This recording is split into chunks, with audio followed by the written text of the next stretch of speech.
Question is, what is ignorant? Isn't it? What is ignorant? If we don't know what is wisdom, this is our ignorance. And if we don't know what is ignorance, it is also our ignorance. And if we know what is wisdom, it is our wisdom. And if we know what is ignorance, it is our wisdom again. So ignorance and wisdom like two sides of a coin. And this wisdom, yesterday I showed you not one thing. It has 73 different types. And when we look at wisdom as aggregate, kind of aggregate, we can multiply by this level. Then it will become aggregate. Anything, if you want to make it aggregate, just multiply it by 11. 11 means what 11? What's the meaning of 11? Past wisdom, future wisdom, present wisdom, superior wisdom, inferior wisdom, gross wisdom, subtle wisdom, inner wisdom, outside wisdom, far wisdom, and near wisdom. So each these mental factor we can multiply by 11, but only a Buddha can perfectly understand all these things.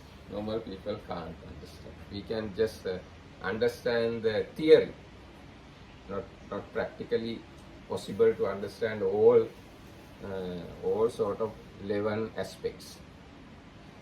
And now I like to show you some different aspects of wisdom. Now, same this wisdom mental factor we call Vimansa Iddhipada. How's it? Road to Iddhipada, road to power, Iddhipada. Spiritual power. Yes. Road to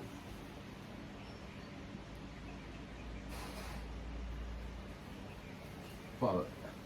And same this wisdom become Panindriya, spiritual faculty of wisdom.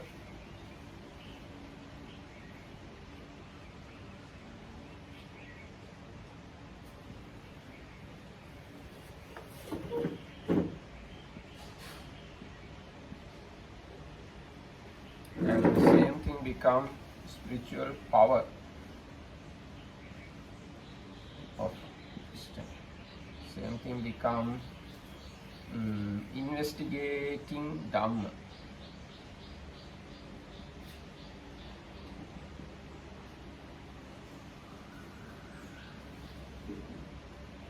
Dhamma, this is Bojjhanga. Second Bojjhanga. Bojjhanga is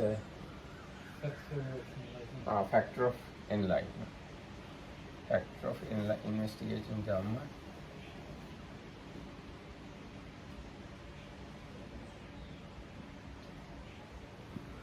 Enlightenment. And this last one, right view.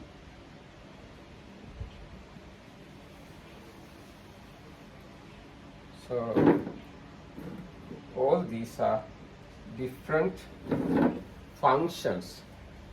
According to the situation, wisdom acts differently. So different actions of wisdom we name using different names. Same wisdom. So, like what you wrote now, if we go to the end of list, it would be 70 something? 70? Yes. There are 37. Not 73. That's what you said, yes. 72. Yes, 73 wisdom, 73 types of wisdom. So all these things include within these 73 wisdoms. Yes, all these include in 73 wisdoms. These are actually available in 37 enlightenment factors. Yes. So this is then about wisdom. And if you don't know any of these things, this is called ignorance.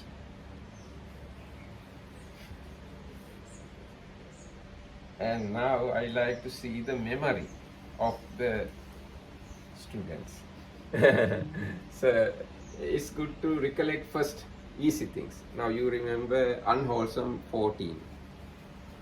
How you say? Yes, unwholesome 14. Delusion, shamelessness, fearlessness, restlessness, anger, hatred, envy, conceit, doubt, sloth, torpor.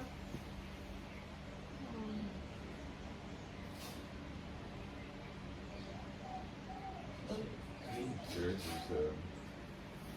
overdose and more with the first Yes. three, and then First one, delusion always. Delusion, Delusion. Delusion, greed, the hindrance. worry. worry and stinginess. Yes, worry and instinct. Yes. Okay, this is good. And can you say these names? No. But yes, yesterday you said many of these things. Okay, I'll start from the bottom. Yes. Wisdom, compassion, altruistic joy, Yes. right speech, Yes. right action, right livelihood. Yes. Then goes 6 pairs. Reliability. Hmm? Reliability. Yes. Yes. What's that? Proficiency. Malleability. Yeah, right. Reliability, proficiency. Don't remember all the forms. Yes. Then first part, non-greed, Yes. non-hatred, faith, Yes.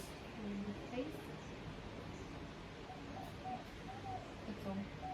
Mindfulness, Mindfulness, Sh- shame and fear. shame and fear. Yes. Neutrality of mind. Yes. Okay. And can you remember basic things? Feeling, first one. Yes. Feeling, perception, Yes. light faculty, Yes. don't remember. Okay. Focus or constant, Contact, Yes. Contact. and ekagata probably. is, Yes. one- Ekaggata. One-pointedness. And next group, 6. sustained thought. Yes. The first one is application thought. Yes. Something like that. Yes. Maybe concentration, no? Concentration comes under first one. One-pointedness. Volition. Volition under Some- first one. on the first one. Yes. Rest, Yes. Yes. decision and chanda. Decision. Yes. Chanda, What was before chapter? decision. Decision is not chanda. No, I know it's decision, comma, chanda. Yes. Yes. Desire. Chanda is desire. Yeah, yes. Chanda is desire. That's all. That's all I remember. Adhimukha. Yes. Decision is for Adhimukha.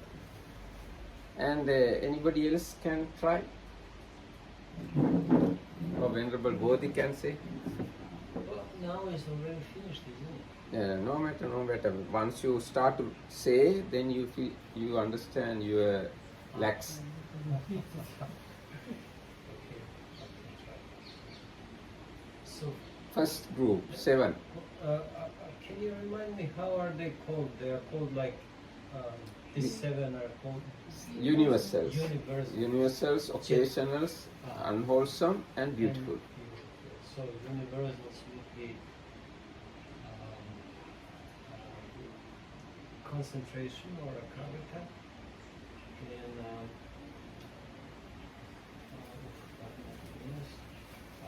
feeling, Yes. perception, the decision. No? Decision is there, but not under that group. It's second group. The volition is there or not? Yes, volition is there. Volition is connected with. Yes, volition. How about consciousness? Actually, consciousness Is is the mind. These are mental factors. Okay, so it's everywhere. Yes, it's everywhere. If there is no consciousness, nothing of this available. Consciousness is the ground or the base. These are like plants on the ground. Okay, then maybe the faculty of life, Yes, contact, did you say? yes, contact. And maybe one more.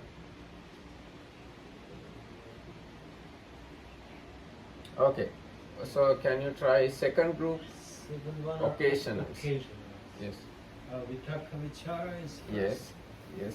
Initial thought, sustained thought, Yes. and what did we say? Volition is in that group. Now volition in the first In the group. First. Determination. No? There's one called decision, not Decision. yeah. Yeah. Adimokka. Energy, Yes, energy. mindfulness. No, no, no. Or, Mindfulness and beautiful.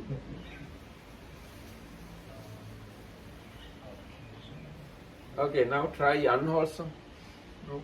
unwholesome or shamelessness and lack of fear. Yes.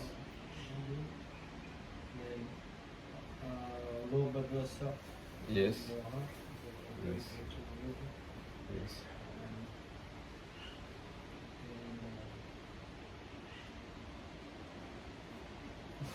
25. Yeah, the next three. No, 14. 14. 40. Unwholesome 14. So you just observe yourself.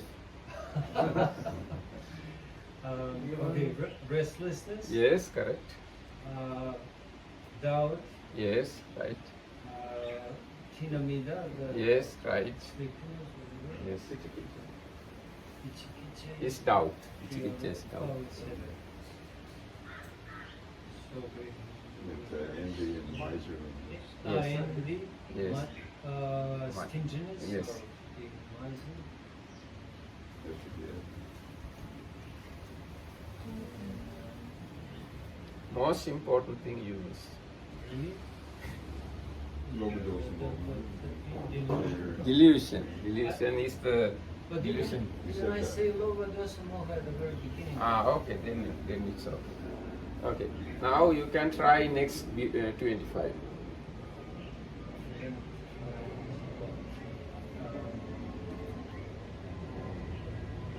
so again, I think it starts with hiri or Okay.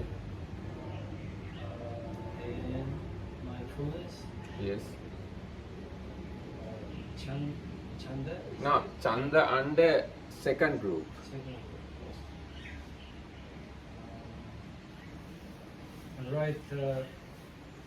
Right livelihood, right action, right speech. Yes. How about right view? Or it's not? Now right view we call wisdom here. Wisdom.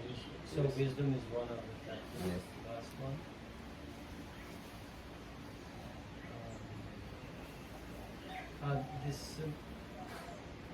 So what would be maybe factors of enlightenment would go there, like investigation of the devils, no? It's wisdom. That's why I show different right. aspects of wisdom. Aspects of wisdom. So how about opposites of hindrances? There would be, Yes, can be opposite of hindrances. Lobha dosa moha. alobha, dosa. Yes, moha. alobha, non-hatred, non-greed. Amoha is wisdom. So, faith, maybe? Yes, faith.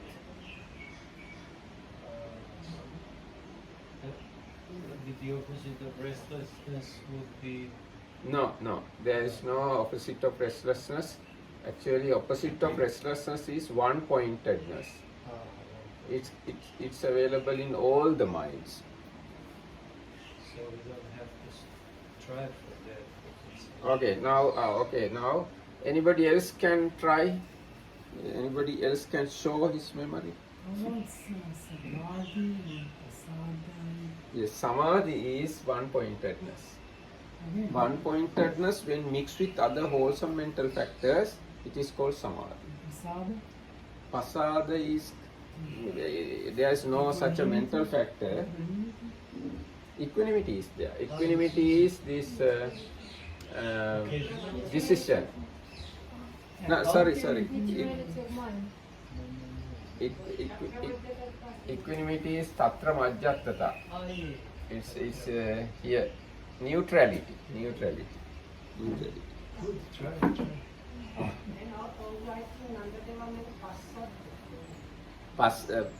Yes, passadi, tranquility. So Prasada and Prasada, what is the difference? Now when we say pasada in Pali, it's like faith. Pasada means your happiness about, let's say, Buddha. It's That's called why Prasada. this check mark is Prasada. Yes, pasada And the means, other one is, motor one is Prasada. yes, here also pasada. Pasada means your happiness, your agreeability with, Serenity is oh yes, something. yes.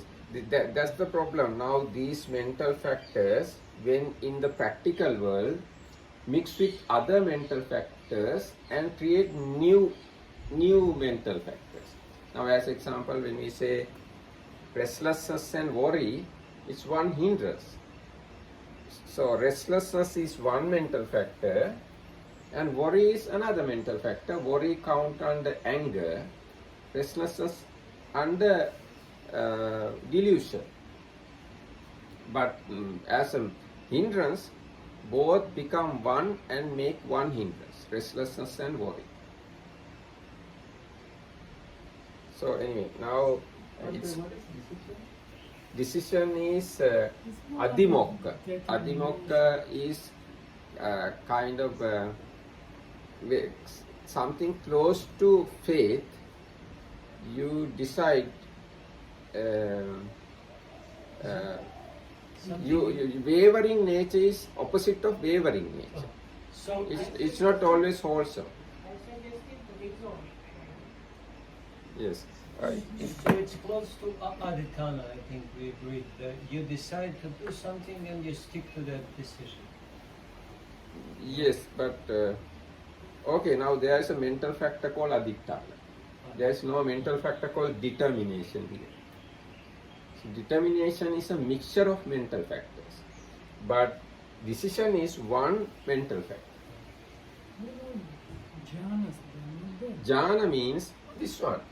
Jhana means one-pointedness. Yes. Yes. When one-pointedness supported by other wholesome factors, it becomes very wholesome state, and it is called jhana. And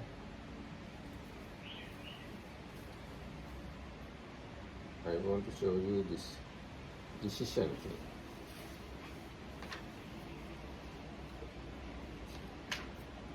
Now decision, adhimokka. The word adhimokka means literally the releasing of the mind onto the object. Hence it has been rendered decision or resolution. It has the characteristic of conviction, the function of not dropping, and manifestation as decisiveness. Its proximate cause is a thing to be convinced about.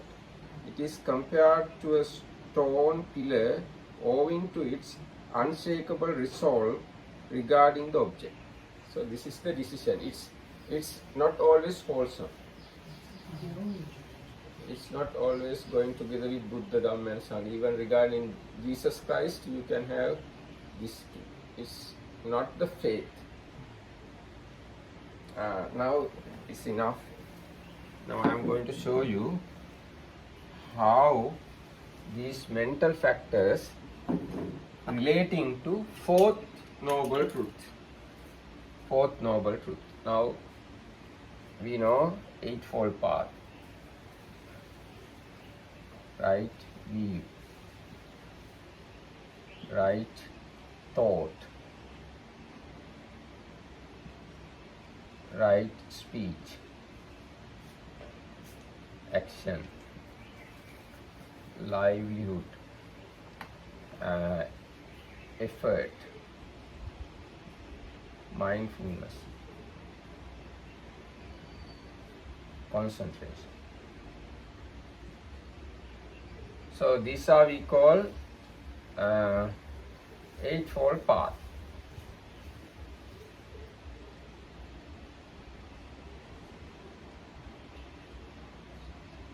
Eightfold path.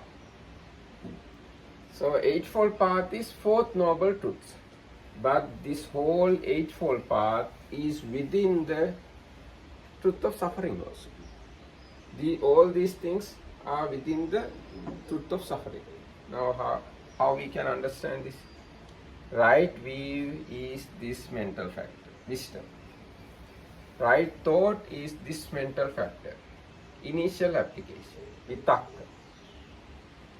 Right speech is this mental factor. Right action is this mental factor. Right livelihood is this mental factor. Right effort is this mental factor.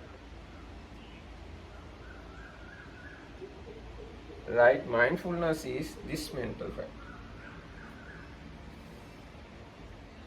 Right concentration is this mental factor, one-pointedness.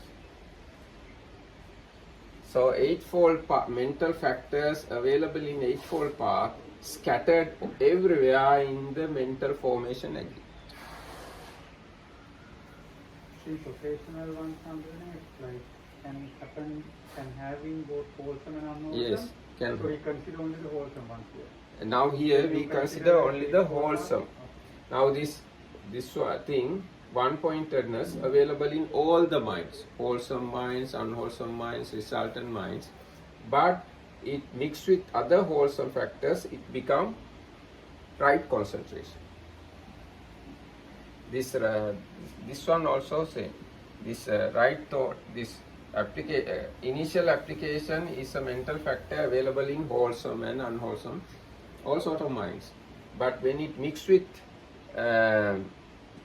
other wholesome factors, it become extremely wholesome and it represents the right thought. And you can find important explanation in Mahachattarisaka Sutta. There Buddha shows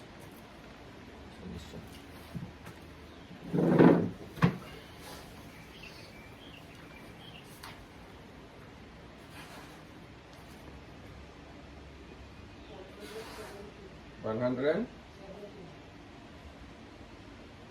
117. 10. I think. Yes. Okay, correct.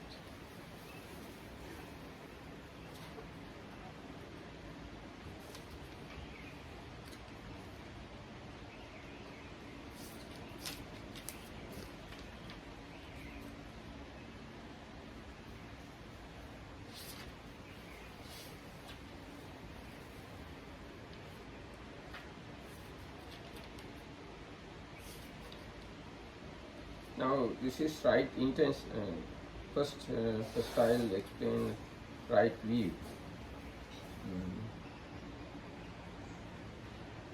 And what bhikkhus is right view, that is noble, taintless, supramundane, a factor of path, the wisdom, the faculty of wisdom, the power of wisdom, the investigation of states, enlightenment factor, the path factor of right view, in one whose mind is noble, whose mind is taintless, who possesses the noble path and is developing the noble path.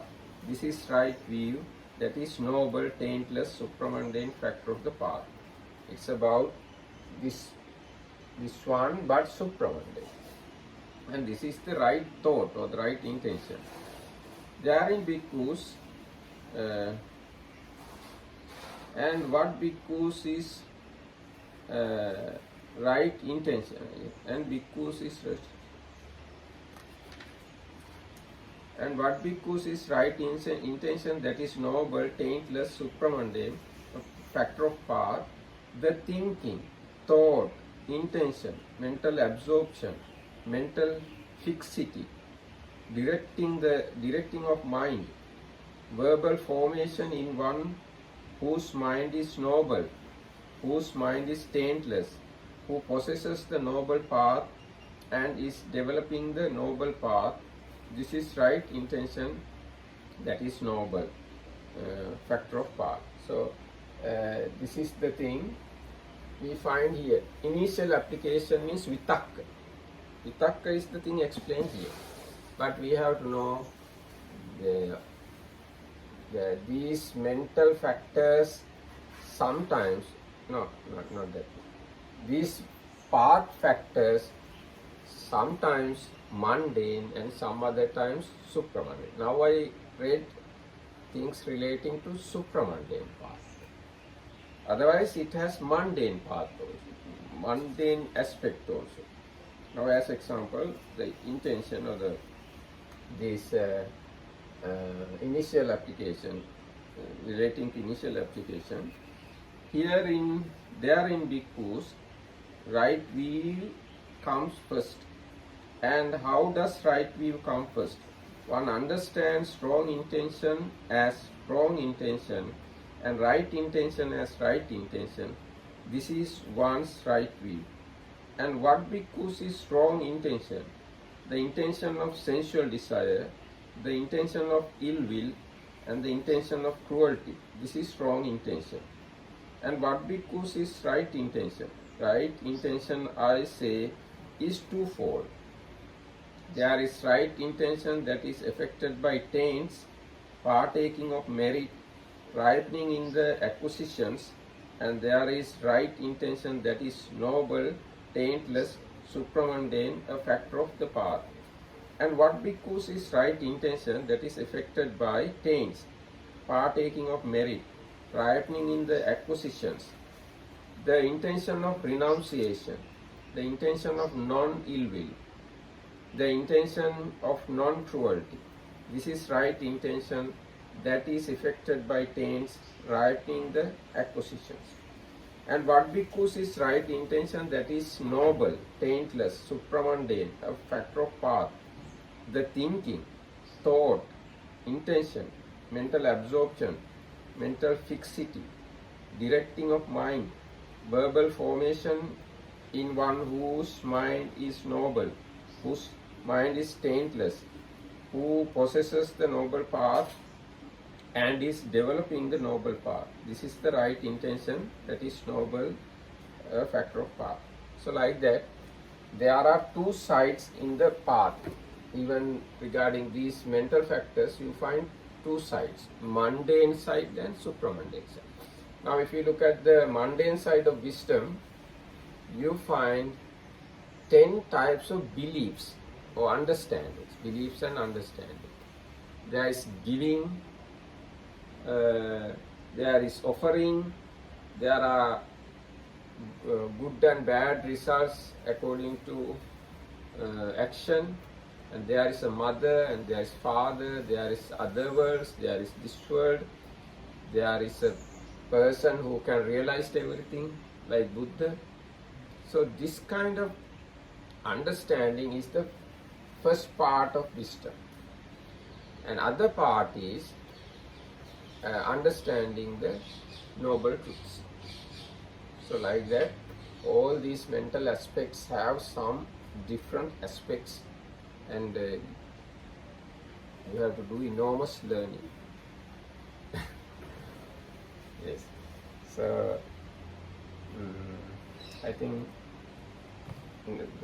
when we discuss lengthily the truth of suffering, automatically we discuss other noble truths.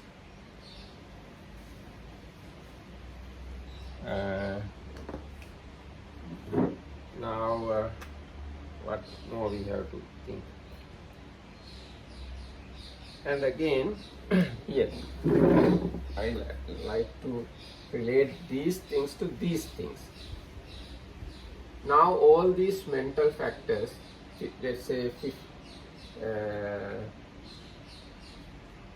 yes, we are going to consider 52.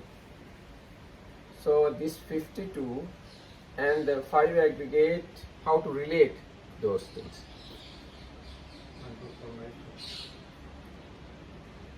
Yes, 50 count under mental formations. 50.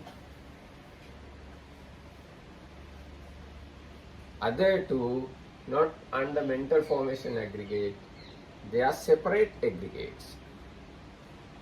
They are feeling aggregate and perception aggregate. So, these are the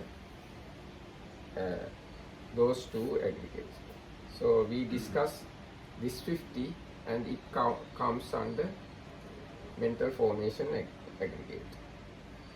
And another thing we have to know, mental formations can't exist without consciousness aggregate. There are rules. Mental formations arise with the arising of the mind. Mental formation disappears with the disappearance of the mind. Mental formations object is the same object of respective mind, and mental formation arises same place where that respective mind arises. So then mental formations and consciousness, actually all these 52 and the consciousness, not possible to separate. They are always arising together and vanishing together, and their dwelling place is same. We can't have consciousness without mental factors. We can't have mental factors without consciousness. Okay, now what is the relationship between this 52 and this thing? 6 elements. Can I ask a question? Now, let's say example is mental formations. So we have this 50 and then feeling and perception, those are the other two. But if you look at this universal mental factors, they are inside also we have feeling and perception. So how do you differentiate their feeling and perception and the other? Yes, now according to Abhidhamma, altogether there are 52 mental factors. These 52 mental factors we classified into 4 classes: universals, occasionals, unwholesome and beautiful.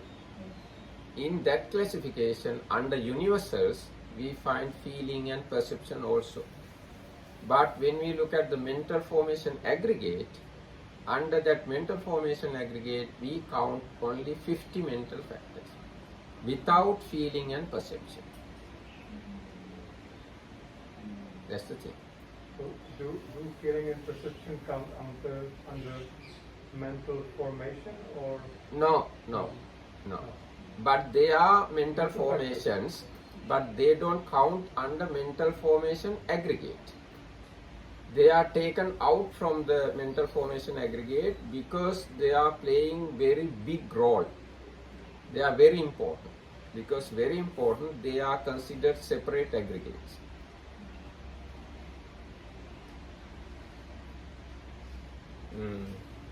Yes. Now we are going to relate 52 mental factors to 6 elements.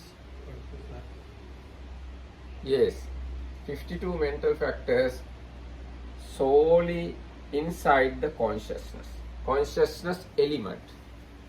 These are elements: air, earth, water, fire, space. So all these 52 mental factors within this consciousness element.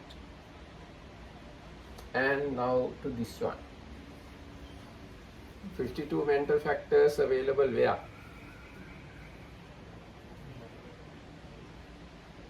eye, and color, ear and one missing. No?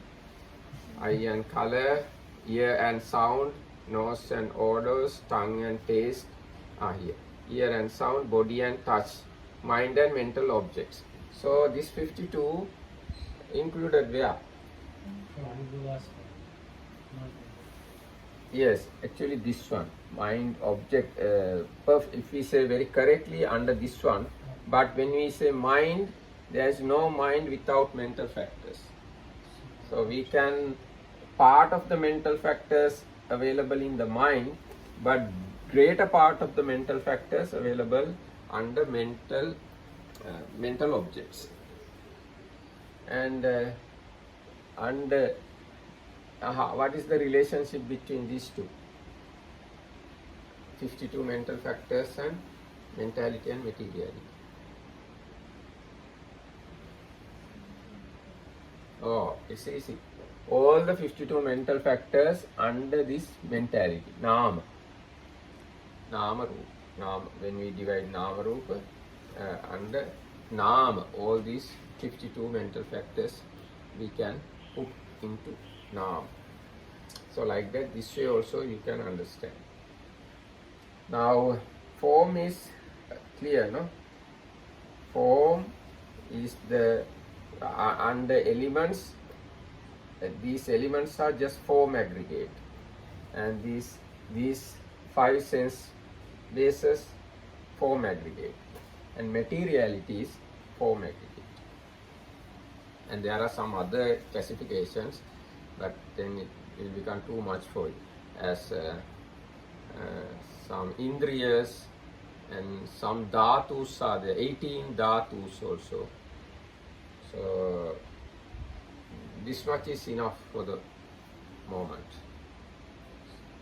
And all these things not very far from us. This is just our mind and body.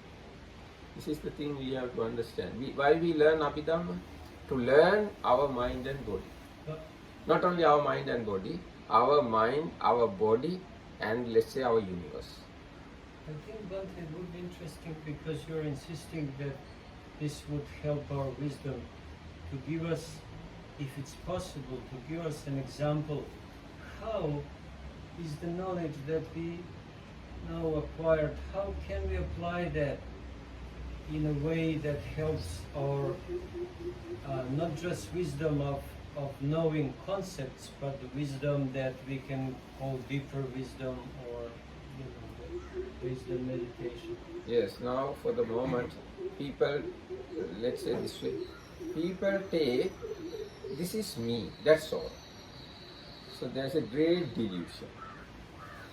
And when become little bit wise, they understand, okay, here this is body and mind.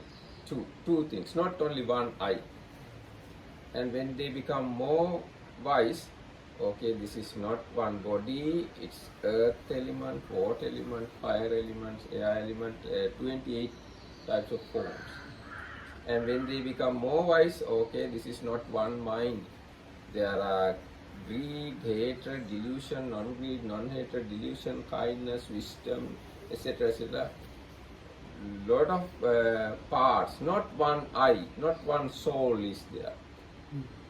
And when you understand further, in this mind there is a part we have to eradicate. And in this mind there is a part we have to cultivate. And in this mind there is a part we have to be indifference. And regarding this body you have to be indifferent. If you go further, this mind is just one mind moment. And these mental factors are just one mind moment. And the elements, the form support to other 4 elements. Other elements support to form.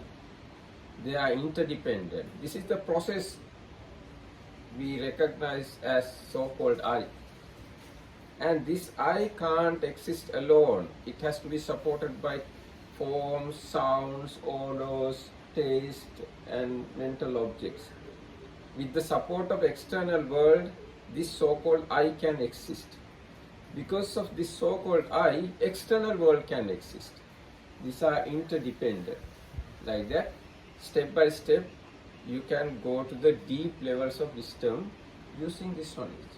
And if you go to the, let's say, dependent origination, then you can understand the mechanism of these mental factors and forms are working. There's a rule, there's a law regarding mental factors, mind and the form. That law we call dependent origination. And dependent origination, Buddha explained using three theories. First one is Four Noble Truth theory. Noble. I can't. Second one is dependent origination.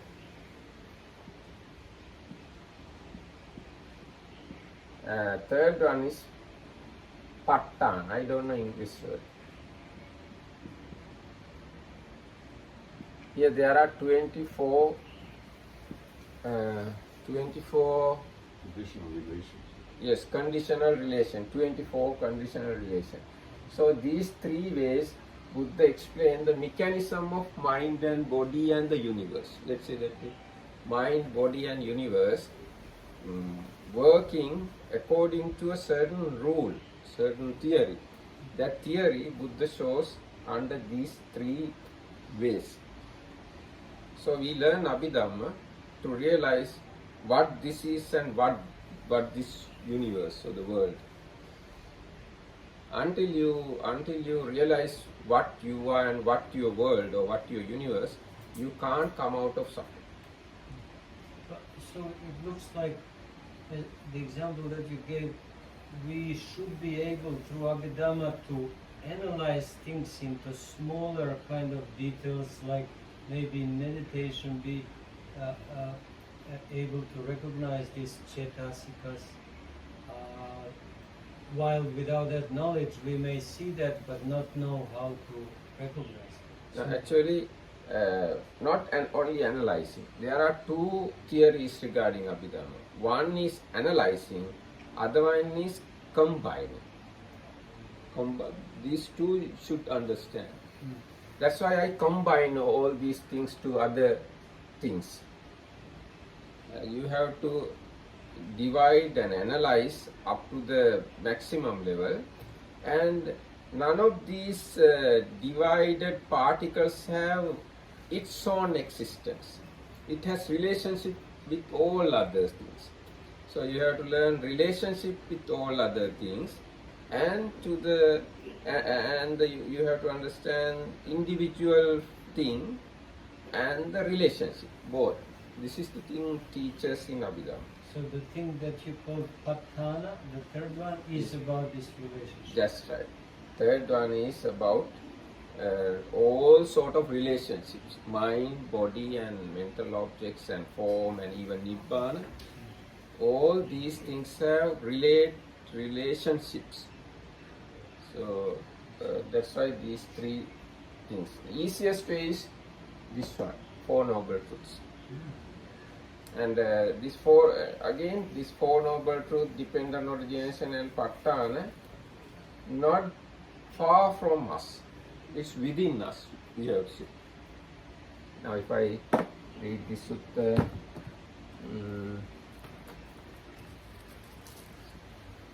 Nitandra, can you remember Rohitassa Sutta where it is? Huh? Yes, no.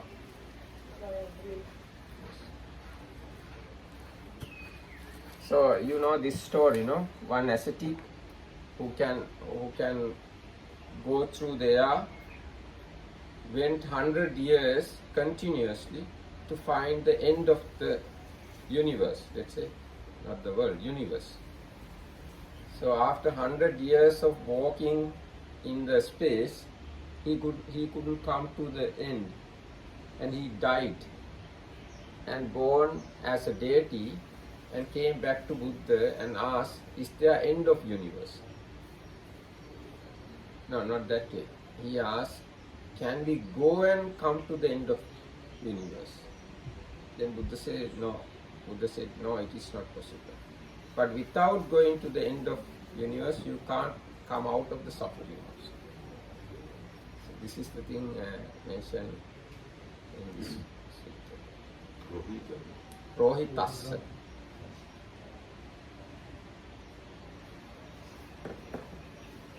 David, can you read this? Amal can read maybe. Ah, yes. Amal, yeah.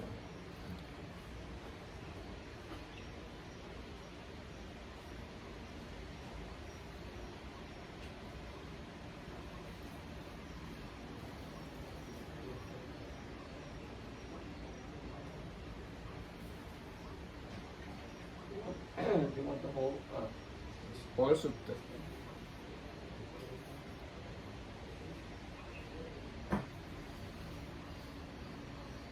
On one occasion, the Blessed One was dwelling at Savatthi in Jeta's grove, Anathapindika's flat.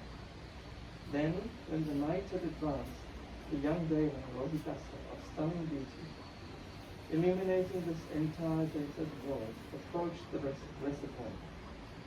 He paid homage to the Blessed One, stood to one side and said, is it possible, Bhante, by travelling to know, see, or reach the end of the world, where one is not born, does not grow old and die, does not pass away and get reborn? I say, friend, that by travelling one cannot know, see, or reach that end of the world, where one is not born, does not grow old and die, does not pass away and get reborn. It is astounding and amazing, Bhante, how well this was stated by the Blessed One. I say, friend, that by travelling one cannot know, see, or reach that end of the world where one is not born, does not grow old and die, does not pass away and get reborn. In the past, Bhante, I was a seer named Rohitassa, son of Bodha, one possessing psychic potency, able to travel through the sky. My speed was like that of a light arrow easily shot by a firm, bold archer, one trained, skillful, and experienced, across the shadow of the Kalpana tree.